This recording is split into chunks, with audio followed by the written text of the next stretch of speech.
Olá pessoal, graça e paz a todos, bem-vindos à nossa escola bíblica. Estamos estudando neste trimestre a doutrina de Deus e usamos os seus atributos para conhecê-lo um pouco mais.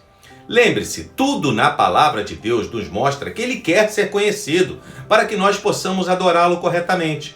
Claro que isso não é uma tarefa simples, por isso é bom saber que não conseguiremos saber tudo sobre Deus, mas temos à nossa disposição na Bíblia tudo o que precisamos para conhecer Deus e reconhecê-lo como nosso Senhor, Salvador e Criador de todas as coisas. Até aqui, já vimos que o Senhor é único e eterno, e que Ele é também onipotente, onipresente e onisciente, ou seja, que Ele é todo-poderoso, não limitado ao tempo e ao espaço como nós, e que conhece todas as coisas, até mesmo os nossos pensamentos. Hoje, estamos diante de mais um dos seus atributos, sua santidade. O que significa dizer que Deus é santo? Bem, de maneira simplificada, significa afirmar que Deus é inteiramente separado de tudo quanto é mal e de tudo que possa macular ou desonrar a si mesmo. Sendo assim, ele é separado de tudo que é de natureza pecaminosa, pois ser santo é uma característica do seu ser. Entendemos ainda por santidade de Deus que ele é absolutamente perfeito, puro e íntegro, expressando a majestade de sua natureza e caráter. Se é que existe alguma diferença em grau de importância entre os seus atributos morais, a santidade de Deus parece ocupar o primeiro lugar, uma vez que nas visões que deu aos homens nos tempos do Antigo Testamento, o que mais se salienta é a santidade divina. Vejam que relacionei a santidade de Deus como um dos seus atributos morais, o que significa dizer que o Senhor compartilha desse atributo moral com o homem, a fim de capacitá-lo a viver de uma maneira santa, de acordo com a sua vontade. Então, neste sentido, o homem pode ser santo de forma semelhante como Deus é santo.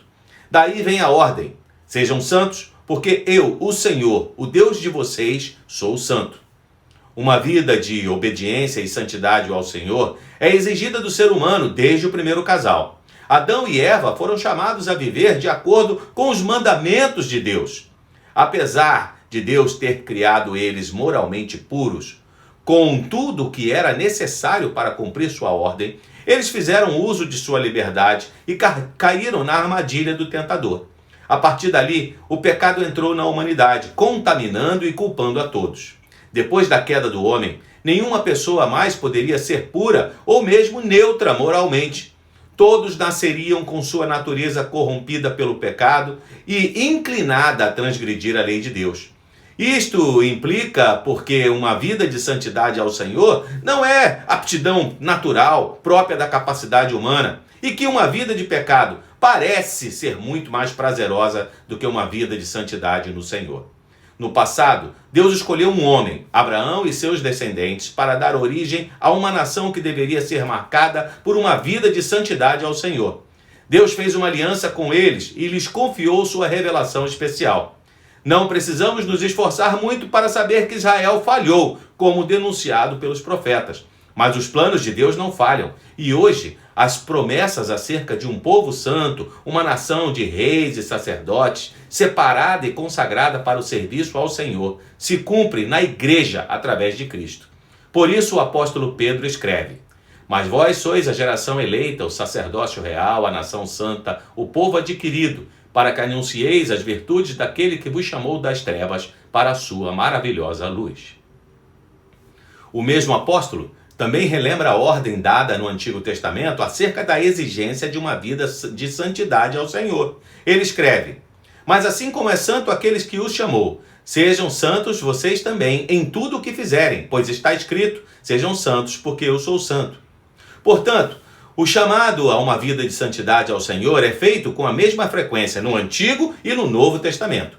Os redimidos são santos porque foram separados para Deus através de Cristo. Essa santidade flui da cruz de Cristo, porque ali Deus os comprou e os tomou para si.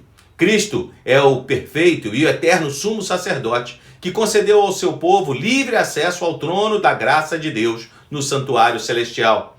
Mas se por um lado o cristão está completamente santificado por causa do que Jesus fez em nosso lugar na cruz, Por outro, ele deve viver uma vida de santidade ao Senhor num processo contínuo e progressivo, que chamamos de santificação. Esse processo de transformação é operado por Deus na vida daqueles que foram regenerados, convertidos e justificados. Nele, o cristão é ensinado e moldado a viver um dia de cada vez para Cristo, numa vida de retidão conforme a vontade do Senhor. Assim também a santificação o leva a morrer dia após dia para o pecado. Vivendo em santidade, o crente vence as tentações e o desejo da sua velha natureza humana. Através da santificação, nosso ser é mudado. Desde assim, somos habilitados para novas práticas, ao invés das práticas da carne, semelhante a Cristo. A santificação ocorre na vida interior do homem, de modo que ela naturalmente o afeta por inteiro, ou seja, corpo e alma, intelecto, vontade e afetos.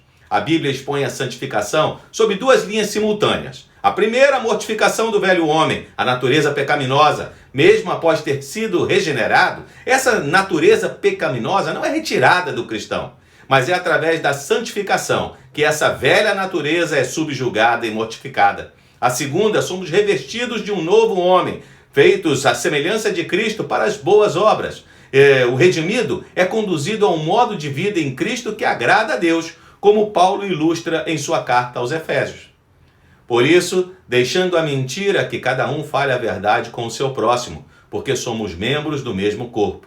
Fiquem irados e não pequem, não deixem que o sol se ponha sobre a ira de vocês. Aquele que roubava, não roube mais, pelo contrário, trabalhe, fazendo com as próprias mãos o que é bom, para que tenha o que repartir com o necessitado.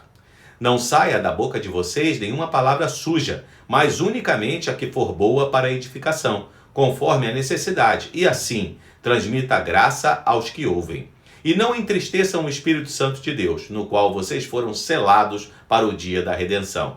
Que não haja no meio de vocês qualquer amargura, indignação, ira, gritaria ou blasfêmia, bem como qualquer maldade. Pelo contrário, sejam bondosos e compassivos uns para com os outros, perdoando uns aos outros, como também Deus em Cristo perdoou vocês.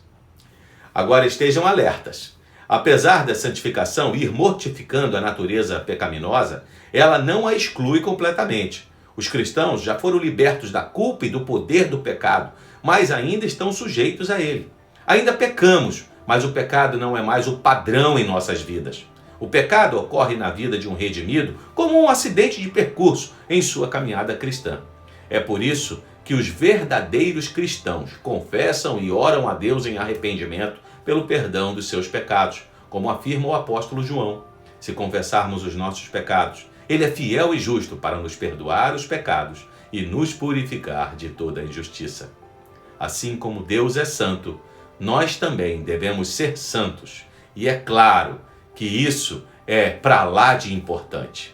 Como também diz o autor da carta aos Hebreus, sem santificação, ninguém verá a Deus. A santificação reflete de forma visível a regeneração. Ela demonstra de forma clara que alguém nasceu de novo e agora é nova criatura conforme a imagem de Cristo. Através da santificação, o regenerado segue os passos de Cristo. Ele deseja ardentemente o dia em que finalmente poderá contemplar sua face. Muito bem, pessoal. Chegamos assim ao término de mais um estudo bíblico. Desejo a você e toda a sua família uma semana repleta de bênçãos. Não esqueçam de deixar o seu like e compartilhar este vídeo com parentes e amigos. Até a próxima!